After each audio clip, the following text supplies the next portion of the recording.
¿Listo?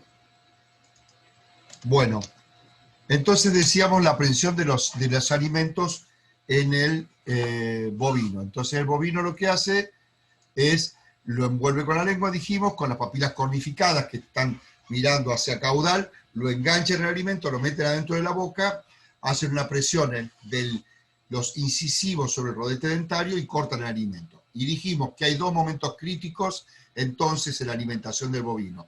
Uno es cuando están haciendo el cambio de dientes. ¿Por qué? Porque tienen poco o casi nada de incisivos, porque ya se los gastaron y le están saliendo los nuevos, los primeros que son las pinzas, y a veces hay inflamación y hay dolor. Entonces es un lugar donde hay que prestar atención al tipo de forraje que le estoy ofreciendo.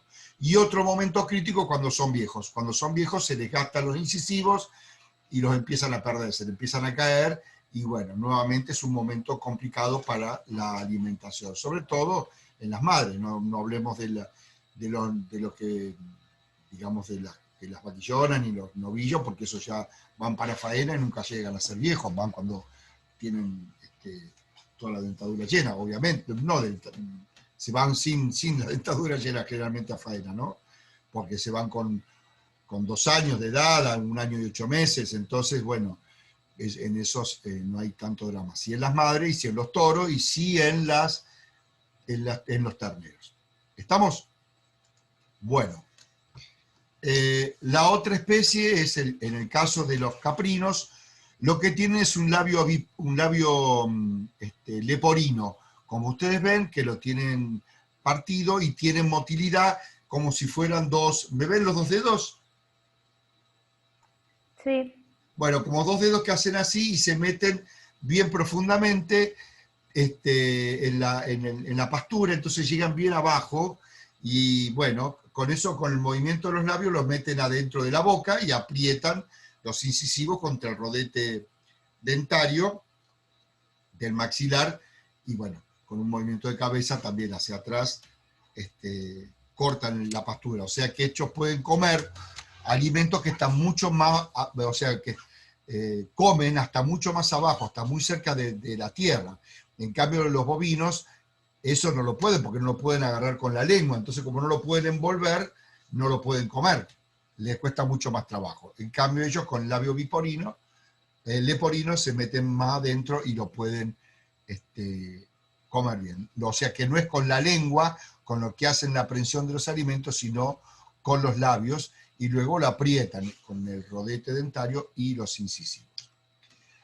Bueno, los perros lo que tienen esencialmente son los colmillos que le ayudan para desgarrar. Entonces ellos clavan y tiran y van desgarrando de esa manera. Bueno, ahora comen alimento balanceado, esto quedaría medio perimido esta explicación, ¿no? Cuando comen solo alimento balanceado, pero cuando están comiendo carne, teóricamente ese es el estado natural, digamos, no en el estado perverso del hombre. Lo que hacen es, con los caninos, clavan y arrancan y tiran, y con los incisivos también, y luego hacen una masticación con los molares, como cualquier especie.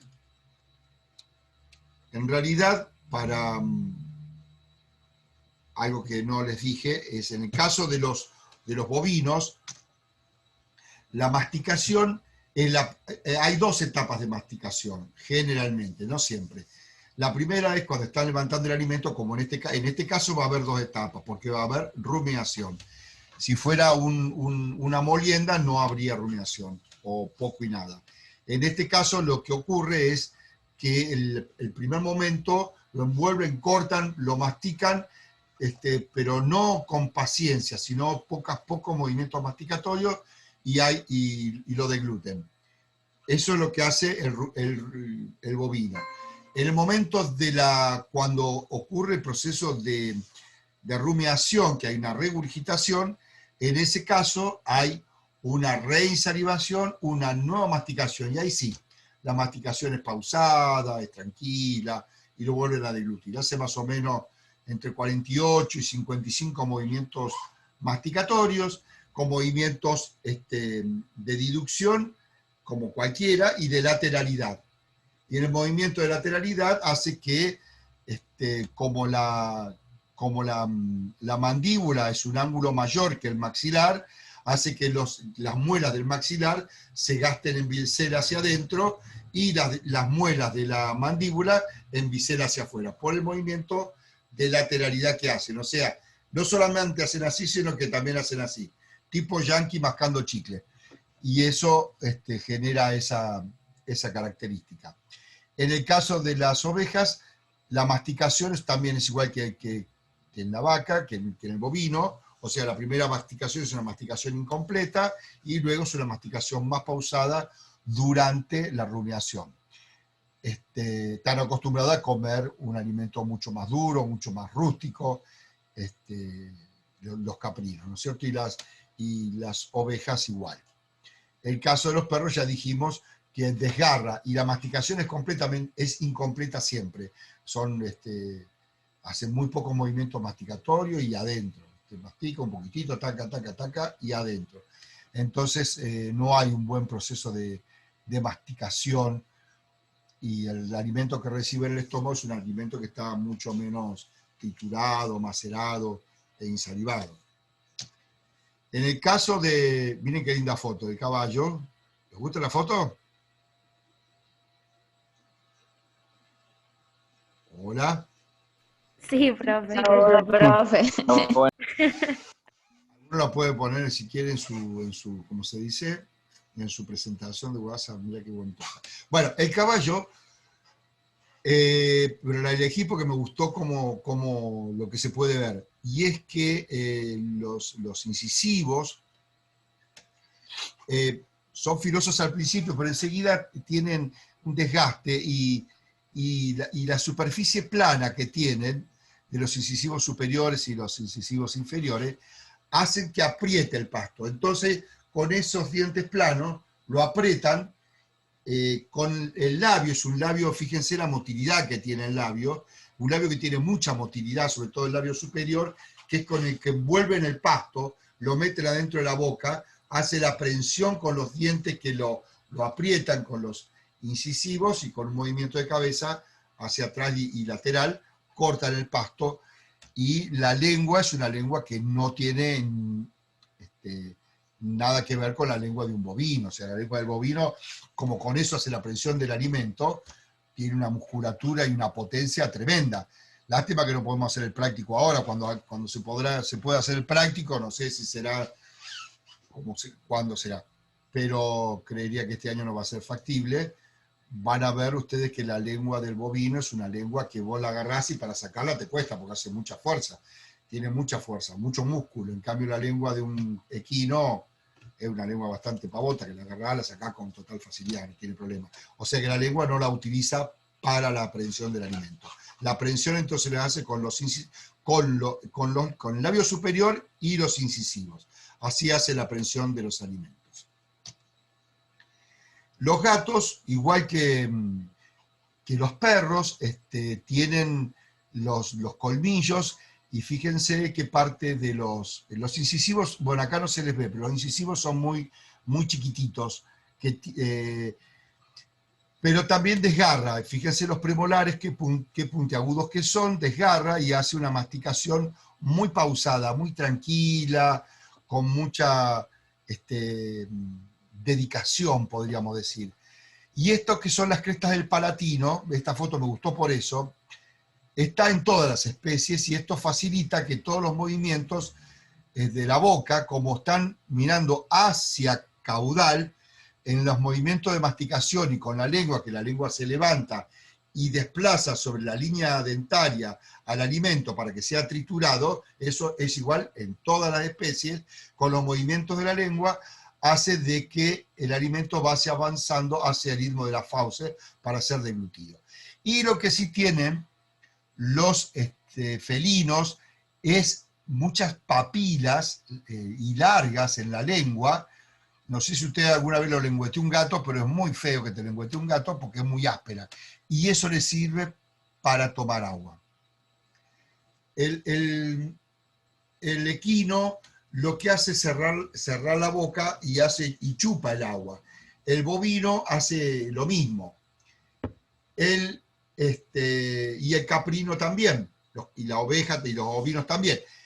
Los perros mueven la lengua para atrás como si fuera una cuchara y mandan el agua hacia adentro de la boca. Y los gatos la meten y la sacan y enganchan el agua en esas papilas y así van tomando el agua. ¿Eh? El caso de los cerdos utilizan el maxilar inferior como una pala que se desplaza hacia adelante. A ver cómo lo puedo hacer para que lo vean. Se desplaza hacia adelante y mete el alimento adentro de la boca.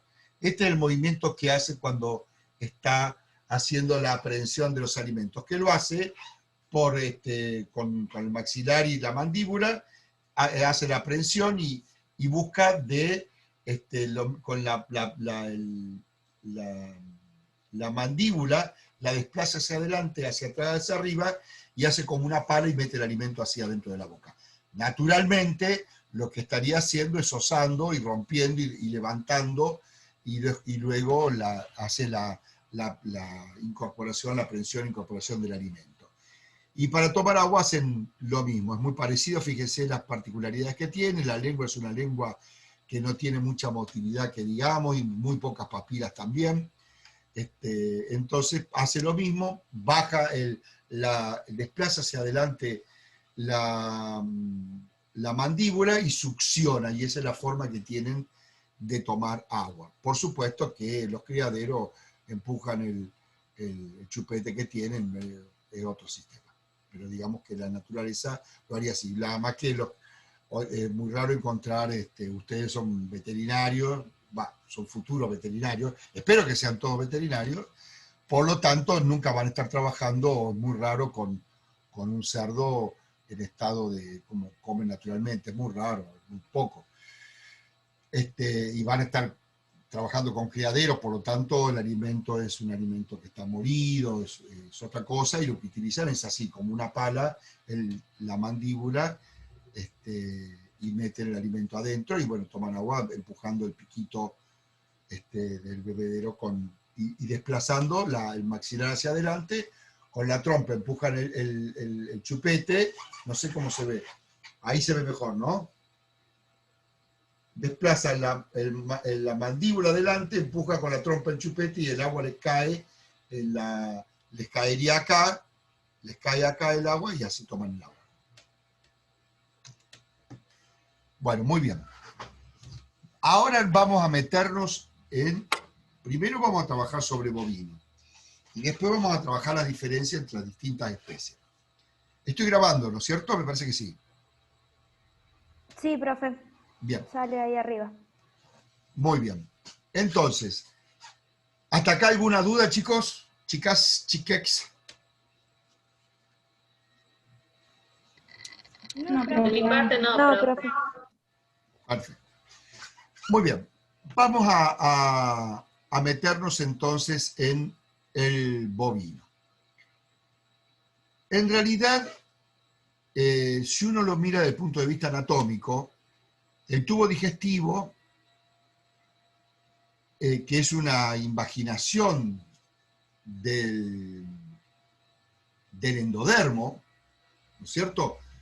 Desde el punto de vista embriológico, ustedes recuerdan que el ectodermo es el que va a dar origen a todo el sistema nervioso y por supuesto que a la piel y las faneras, ¿no es cierto? Todas las envolturas que tenemos. Y el tubo digestivo está al medio.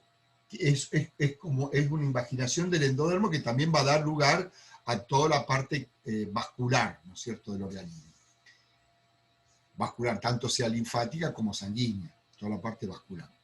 Este tubo que se arma en el medio empieza a tener distintas saculaciones en distintas partes y diferenciaciones, como por ejemplo, bueno, los dientes, la boca, etcétera, etcétera, y invaginaciones que van dando origen, esas saculaciones van dando orígenes a distintas estructuras que tienen que ver con los procesos digestivos. En el caso del rumiante, la primer saculación da origen al retículo, y de ahí va a dar origen al rumen, y de ahí también del retículo va a dar origen al omaso, y del omaso va a dar origen al abomaso, y luego continúa con el intestino delgado, el duodeno, yeyuno, etc. etcétera, etcétera. Pues, como cualquiera que ya lo han visto. ¿Ustedes ya han visto anatomía? Sí. No, no me acuerdo. Sí, profe. Ya vieron digestivo en anatomía, ¿no es cierto? Porque lo habíamos acomodado, antes arrancaban por otro lado. Pero ustedes ya vieron digestivo en anatomía. Sí, el año pasado en Anato 1. Era todo. Perfecto.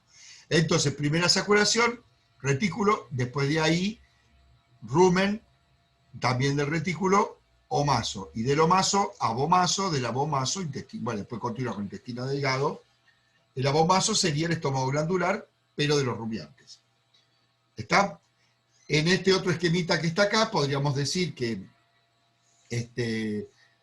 esto sería el esófago y esto sería el esfínter cardial. El cardias, que sería cardias porque está cerca del corazón, sería la entrada a la cavidad digestiva. Y después el estómago, con las saculaciones, con los distintos compartimentos, por eso es un estómago, no es un poligástrico, está mal dicho poligástrico, porque poligástrico significaría que tiene varios estómagos, en realidad tiene un estómago con varios compartimentos, y de los cuales uno es glandular, donde ahí llegan las enzimas propias, y los demás son a través de procesos fermentativos, o sea, una digestión microbiana. Entonces, tendríamos lo que es el rumen. El rumen es toda esta estructura que está acá, esta estructura grande, el retículo, que sería esta primera estructura que está acá, y luego hacia atrás es lo que se vería el omaso, lo que está en línea punteada, el abomaso y el intestino delgado. Si uno analiza el rumen, bueno, lo que es el saco dorsal del rumen, el saco ventral del rumen, el fondo del saco ciego dorsal, fondo del saco ciego ventral. Esto sería ¿cómo se llama? No me sale el nombre ahora. El saco craneal, o sea, sería el dorsal, ventral y craneal. Esos serían los tres sacos que tendría el rumen, ¿no es cierto? Y después un fondo de saco ciego ventral y un fondo de saco ciego dorsal. La comunicación entre el esófago y el retículo, hay este esfínter, y es un esfínter porque verdaderamente tiene un anillo muscular que se puede cerrar o relajar, y ese es el esfínter cardial. Y separa verdaderamente el esófago del retículo. Luego, entre el retículo y el rumen, es un espacio, hay una zona en común de transición, podríamos decir, que es el antro rúmeno reticular, que sería lo que está en intermedio entre el retículo y el rumen, pero que hay un orificio retículo ruminal, pero no hay un esfínter, es un hueco, digamos, que sería esta zona, pero que no es un esfínter verdaderamente. Luego, entre el retículo y el omaso, hay un orificio retículo masal, y eso sí que funciona como un esfínter porque se puede cerrar, se puede relajar y se puede cerrar. Y ese sí funciona como un esfínter. Y luego, entre el omaso y el abomaso, hay también un esfínter o maso abomasal que también puede cerrarse sin ningún problema. O sea, de todas las comunicaciones entre los distintos compartimentos, la única que nunca se puede cerrar del todo es la que hay entre el retículo y el rumen. Todas las demás sí se cierran o se obliteran por completo. ¿Está bien? Y bueno, después tenemos lo que es el pilar dorsal coronario, lo que es el pilar ventral coronario o coronario ventral, lo que es el pilar caudal y lo que sería el pilar craneal. O sea, que está hacia adelante, hacia cabeza, hacia craneal, y el que está a caudal. Y el pilar longitudinal. Hay comunicación, por supuesto, entre el saco dorsal y el saco ventral, y entre el saco ventral y el retículo. Y eso hace de que el alimento que ingresa tenga digamos, una circulación que iría al retículo puede llegar algo también al saco dorsal del rumen, de ahí del saco dorsal del rumen va a bajar al saco ventral del rumen, del saco ventral del rumen va a llegar al retículo, de ahí al omaso, y del omaso al abomaso, y del abomaso, bueno, tú el intestino delgado, etcétera, etcétera, y se va. Nada más que acá en el momento de rumiación hay material del retículo y de parte del saco dorsal del rumen que es devuelto hacia la boca y vuelve a ser deglutido. Muy bien. Como este alimento que está en el rumen, en realidad está en un proceso de digestión fermentativa, dijimos, un proceso de digestión microbiana, lo cual hace de que el tamaño de las partículas sean, en la medida que el proceso de digestión va avanzando, sean cada vez más pequeñas, más pequeñas, más pequeñas, más pequeñas, por lo tanto, tengan cada vez más peso específico. ¿Está bien? Y entonces, cada vez al tener más peso específico, ¿qué van a hacer? ¿Van a flotar o se van a hundir? A ver, Juan Manuel. Si tiene más peso específico, ¿flotan o se hunden? Juan Manuel Supaga, o Supaga, no me acuerdo cómo es.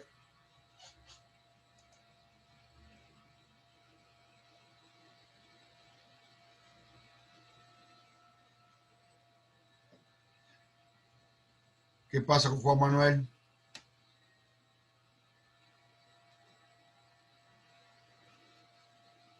Parece que Juan Manuel no está. Contestó el chat, profe. Hay pregunta en el chat, dice que se hunde. Muy bien, Juan Manuel. Perfecto. Al tener más peso específico, se hunde, por supuesto. Y entonces va a ir a la parte más profunda del saco ventral, que sería la zona de la capa líquida.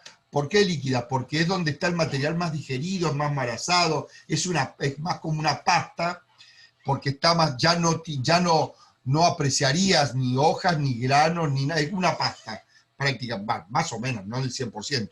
Y eso es lo que está, lo que se va a depositar en el fondo del saco ventral, y algo, por supuesto, que va a caer en el saco craneal. Muy bien. Y eso es también lo que va a hacerse de entrega al retículo. Luego hay una capa de alimento que está entre líquido y sólido, que es lo que ya hace más tiempo lo que hace un tiempo más que está, pero también es más nueva, y esa que está en proceso de digestión fermentativa, que sería lo que llamamos puente de forraje o esta capa de alimento fino que está acá entre medio. Y lo más grueso, que es lo que se está incorporando, que todavía no entró en un proceso, que va a entrar en un proceso de fermentación, y que sería el alimento más grueso, lo más nuevo. Y es lo que se va a devolver para rumiar si hace falta. Y por último, arriba de todo, queda la capa gaseosa, que es el gas que se forma en estos procesos de digestión microbiana, o sea, los procesos de fermentación. ¿Está? Entonces, lo más viejo es lo que está en el fondo del saco ventral, en la parte de más abajo del saco ventral, en el fondo del saco ventral, en el saco, lo que cae al saco craneal, aunque ahí hay mezcla siempre de una y otra cosa. Lo que está en el medio es lo que está ya, que ya ha empezado un proceso de digestión, ya está bien hidratado, pero todavía le falta más proceso de fermentación. Y lo que está arriba es lo nuevo, lo que recién ingresó, que le falta hidratarse todavía, hay partículas groseras, pedazos de hoja, pedazos de tallo, lo que hace que flote y esté acá en la parte,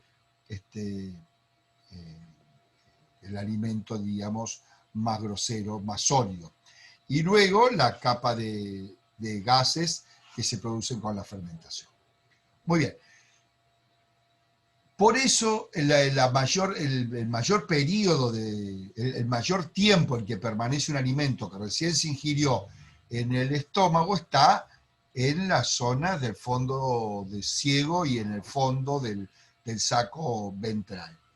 ese es el que está más tiempo. ¿Por qué? Porque acá tiene que estar un mayor tiempo de fermentación. Por eso siempre el saco ventral es más grande que el saco dorsal, porque acá el alimento está con un proceso de fermentación que le lleva más de un día por lo menos, seguro. ¿Está bien? Y ese es el que está ahí. Perfecto. O sea que acá es donde está la mayor cantidad de los microorganismos también. Los microorganismos, que son los que generan todo este proceso de fermentación, en realidad necesitan tener determinadas condiciones ambientales para que puedan subsistir. Si no, se morirían. En primera instancia, ¿qué necesitan? Un sustrato, o sea, de lo que se van a alimentar.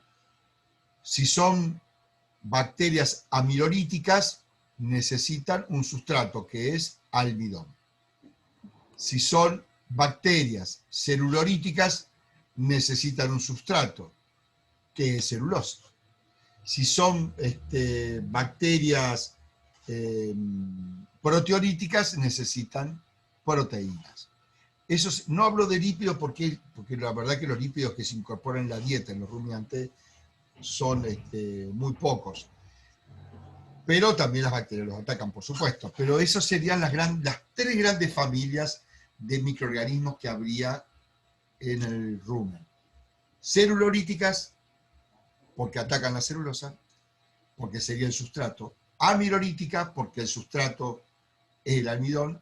Y proteolíticas, porque el sustrato son proteínas vegetales. Lo otro que requiere, que es muy importante, es tener un ambiente anaeróbico. La gran mayoría de los microorganismos que hay en el rumen son anaeróbicos. Muchos son anaeróbicos estrictos, y esos son los que están más en la luz del rumen. Y algunos son, y muchos, no algunos, muchos son anaeróbicos facultativos. ¿Qué quiere decir? Que se la bancan hasta un cierto porcentaje de oxígeno, ¿cierto? O sea, hay un cierto porcentaje de dióxido de carbono menos que los anaeróbicos estrictos. Y entonces están más lejos de la pared, porque acá es donde, si estuvieran muy pegados a la pared, tendrían un aporte de oxígeno de parte de la pared del rumen, ¿no es cierto? Y entonces ahí están los que se llaman aeróbicos facultativos. Pero la mayoría son anaeróbicos, por lo tanto requieren un ambiente anaeróbico. También requiere un determinado pH, que no se baje de 5,8, pero tampoco que se vaya más arriba de 6,6. O sea, ese sería el rango del pH ideal para que los microorganismos vivan. Si eso se modifica, empiezan a morir unos u otros y empiezan a producir alteraciones digestivas. Porque la digestión, recordemos, en los rumiantes esencialmente es un proceso de digestión microbiana. Entonces esos microorganismos los necesitamos vivitos y coleando. Cuando las condiciones ambientales acá se alteran, empiezan a morirse unos y a progresar otros y empiezan a haber trastornos y problemas digestivos. Otro de las cuestiones es la osmolaridad. La osmolaridad tiene que estar más o menos en 300 milimoles como en todo el organismo. Requiere un ambiente húmedo, tiene que haber humedad acá adentro, porque como cualquier microorganismo vive en un ambiente húmedo esencialmente. Acá no lo había visto yo que estaba la osmolaridad, y yo se la agregué ayer porque dije, me olvidé ponerle osmolaridad, y ahora veo que no, estaba puesto osmolaridad. Así que está 2 veces puesto. Ya la voy a borrar ahora. La otra es la temperatura. La temperatura es una temperatura que lo ideal es que no esté por debajo de los 38 grados, pero que tampoco se me vaya más allá de los 40. Porque cuando se me escapa de estos parámetros, ocurren 2 cosas. Por un lado, que empiezan a morir determinadas bacterias y protozoos. Pero por otro lado, empiezan a progresar otras que no son beneficiosas, que son o que pueden ser perjudiciales. Como por ejemplo, los Clostridium. Los Clostridium son un tipo de bacteria que viven en el suelo, naturalmente hay Clostridium en el suelo porque es su hábitat, entonces están en la tierra, por lo tanto están en las pasturas, y esos Clostridium, cuando las condiciones son más alcalinas, por ejemplo, cuando el pH se acerca más hacia el 7, lo favorece para que se multipliquen y en general determinadas enfermedades. Y lo mismo el tema de la temperatura, cuando es un poquito más alta, favorecen a estos microorganismos. Otra de las condiciones necesarias para que el ambiente ruminal sea un ambiente ideal para que haya un desarrollo microbiano, que de última es de lo que se van a alimentar, ya lo vamos a ver después, es remover los compuestos que generan esos microorganismos. Y dentro de ellos están los ácidos grasos volátiles. Los ácidos grasos volátiles es un desecho que generan de los procesos metabólicos fermentativos, los microorganismos, y lo eliminan al medio. Entonces tienen que ser removidos del medio, porque si no son removidos del medio, lo que va a ocurrir es que me va a cambiar el pH, me va a hacer un pH más ácido, porque son ácidos grasos volátiles, pero son ácidos. Entonces el pH se hace más ácido y ahí empiezan a morir, y ya vamos a ver un problema luego, y empieza a desbarajutarse todo el sistema de fermentación microbiana. Entonces es importante ir sacando, retirando los ácidos grasos volátiles que se generan en los procesos digestivos, que por supuesto que estos ácidos grasos volátiles se absorben en la pared ruminal, fundamentalmente, también se absorben en el omaso, pero fundamentalmente se absorben dentro del rumen. Y estos ácidos grasos, bueno, lleva distintos tipos, o sea, se forman distintos tipos de ácidos grasos y eso va a depender del tipo de microorganismo que tengamos. Esencialmente, son tres los ácidos grasos más importantes y más abundantes, que es acético, que es el más abundante de todos, propiónico, que va a depender si la dieta es más rica o menos rica en almidón, y butírico, que más o menos se mantiene en un valor constante. Retirar esos ácidos grasos es importante para que no se modifique el pH, para que no se modifique la osmolaridad. Y la otra es ir removiendo, ir controlando la población microbiana para que se recuperen los que se van perdiendo, pero que no se exacerbe determinado microorganismo. Entonces, ahí tiene que haber un control en el tipo de microorganismo, alguien que se los fagocite y los mantenga en línea para que no se sobrepasen. Que es buena parte de lo que le ocurre a los rumiantes, que se alimentan de los protozoos y de microorganismos que se generan en el rumen, siempre y cuando no sean exacerbados y se produzca no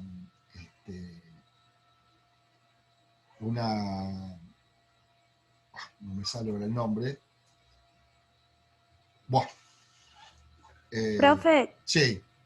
queda 1 minuto 50. ¿Nos volvemos a conectar después? No, yo me cansé, chicos. Ustedes no sé cómo están. En tal caso, después les grabo algo más para mañana, pero voy a descansar un rato. Está bien, profe. Cansa mucho este sistema. Al docente, al que da la clase, no sabe lo que es. Es mucha... No es lo mismo que estar con ustedes caminando por entre las sillas y verlo y qué sé yo.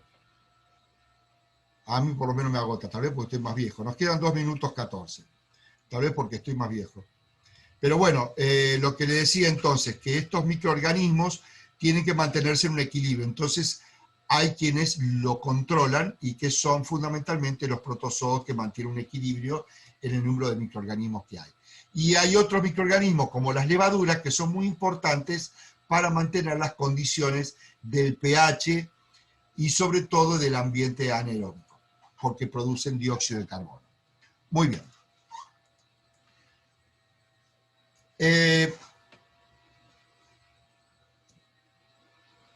No, vamos a pasar.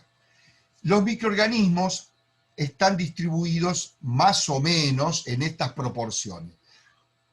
La mayor parte son bacterias, un 60, un 90% son bacterias. Y tienen un tiempo de multiplicación que se va multiplicando cada 20 minutos. O sea, mueren y permanentemente se están replicando esas bacterias para mantener una población bacteriana. Otro de los microorganismos son los protozoos. Los protozoos representan un 10 a un 40% de la masa microbiana del organismo. Perdón, no. Esto está, acá hay algún error. En realidad, la masa de microorganismos en cuanto a bacterias y protozoos es más o menos parecida, aunque hay muchísimas más bacterias, pero son más chicas. Entonces, mantienen más o menos una proporción parecida. Y acá hay algún tipo de protozoos mencionados, como los Entodinium, que bueno, lamentablemente no podemos hacer el práctico, porque si no, ustedes lo mirarían en el microscopio y no se lo olvidarían nunca más. Pero yo voy a ver si les bajo alguna imagen en acción, en movimiento. Pero se los ve con facilidad, tomando una muestra luminal, se los puede ver con facilidad. Y que tiene una capacidad de multiplicarse en un promedio de 8 horas.